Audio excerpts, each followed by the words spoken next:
ओम श्री परमात्मने नमः। न कर्तृत्वं न कर्माणि लोकस्य सृजति प्रभुः न कर्मफलः संयोगं स्वभावः तु प्रवर्तते। न यानी नहीं, कर्तृत्वम कर्तापन या स्वामित्व को, कर्माणि कर्मों को, लोकस्य लोगों के, सृजति उत्पन्न करता है, प्रभु शरीर रूपी नगर का स्वामी। न यानी न, कर्मफल कर्मों के फल से, संयोगम संबंध को, स्वभावः प्रकृति के गुण, तू लेकिन प्रवर्तते कार्य करते हैं। शरीर रूपी नगर का स्वामी देहधारी जीवात्मा न तो कर्म का सृजन करता है, न लोगों को कर्म करने के लिए प्रेरित करता है, न ही कर्मफल की रचना करता है। ये सब तो प्रकृति के गुणों द्वारा ही किया जाता है। जैसे कि 7वें अध्याय में बताया जाएगा कि जीव को परमेश्वर की शक्तियों में से एक माना गया है, किंतु वह भगवान की अपरा प्रकृति है जो पदार्थ से भिन्न है। संयोगवश परा प्रकृति या जीव अनादिकाल के प्रकृति यानी अपरा के संपर्क में रहा है। जिस नाशवान शरीर का या भौतिक आवास को वो प्राप्त करता है, वो अनेक कर्मों और उनके फलों का कारण है। ऐसे बद्ध वातावरण में रहते हुए मनुष्य अपने आप को अज्ञानवश ही शरीर मानकर शरीर के कर्म फलों का भोग करता है। अनंत काल से उपार्जित यह अज्ञान ही शारीरिक सुख दुख का कारण है।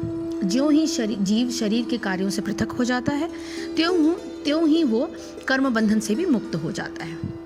जब तक वो शरीर रूपी नगर में निवास करता है, तब तक वो उसका स्वामी प्रतीत होता है, किंतु वास्तव में वह तो इसका स्वामी होता है, न इनके कर्मों तथा और न इनके कर्मों तथा फलों का नियंता ही।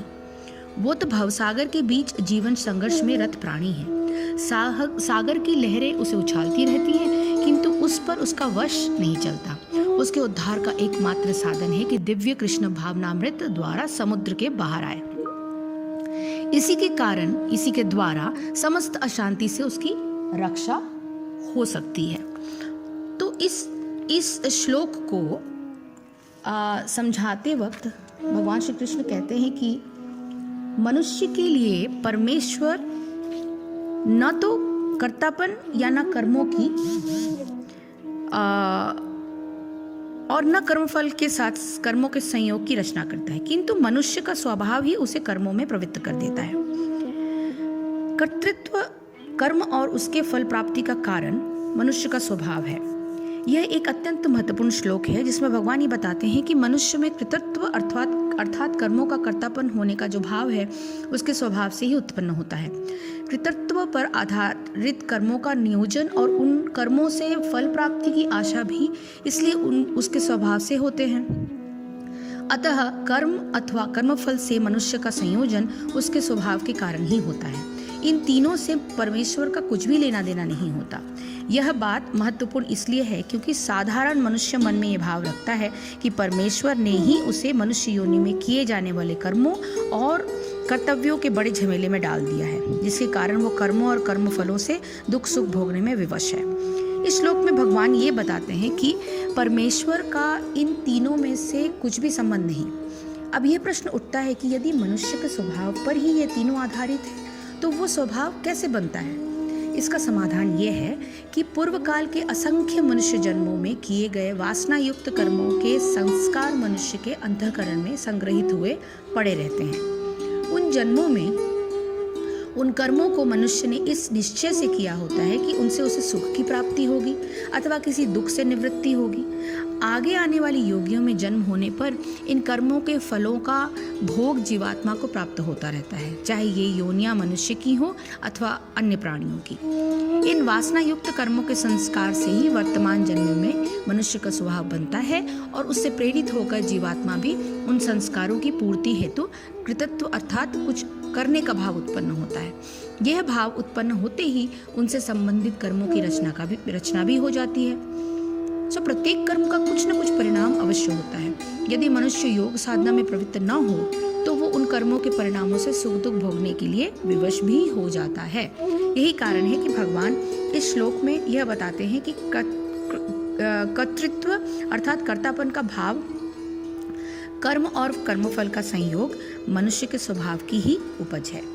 उनसे परमेश्वर का कोई भी संबंध नहीं है। योग साधना में प्रवृत्त जीवात्मा को या तो सांख्य योग में स्थित होकर कर्तापन के भाव का ही त्याग हो जाता है, अथवा कर्म योग में स्थित होकर कर्म करते हुए भी कर्तापन का अभिमान त्याग देने के कारण वह उसका फल उसके लिए बंधनकारी नहीं होता। इस प्रकार वर्तमान मनुष्य जीवन में मनुष्य के लिए यह खुली छूट है कि योग साधना अर्थात उपयुक्त दोनों निष्ठाओं में से किसी एक के द्वारा भगवान से जुड़ने में प्रवृत्त हो। असंख्य मनुष्य जन्मों के कर्मों के संस्कारों से आगे सर्वदा के लिए मुक्त होकर परमानंद में स्थित हो जाए तो उसका वास्तविक स्वरूप है, और जिससे वो भ्रम के कारण अपने को पृथक समझ बैठता है। एक बार उस परमानंद में स्थित होने पर वह कर्म बंधन अर्थात जन्म मरण के चक्र से सदा के लिए छूट जाता है। ऐसे सायंकाल के धुंधलके में पृथ्वी पर पड़ी रस्सी में सांप की कल्पना से भय तब तक लगता रहता है जब तक प्रकाश से उसकी वास्तविकता ज्ञात न हो जाए। प्रकाश आते ही रस्सी जान लेने के कारण उसकी फिर सदा के लिए भय से मुक्ति हो जाती है। तो ये इसका संबंध ये है कि 5वें अध्याय के 14वें श्लोक में बताया गया है कि कर्तृत्व, कर्म और कर्मफल के संयोग से भगवान का कोई भी संबंध नहीं। मनुष्य के पूर्व जन्मों के कर्मों के प्रभाव से जो वासनाएं उत्पन्न होती हैं वे ही वर्तमान जन्म में उसके स्वभाव का निर्माण करती हैं। उस स्वभाव से ही वर्तमान जन्म में मनुष्य में कर्तापन का भाव और कर्म की प्रेरणा होती है और उस कर्म के परिणाम से सुख दुख भोगने की वृत्ति उत्पन्न होती है।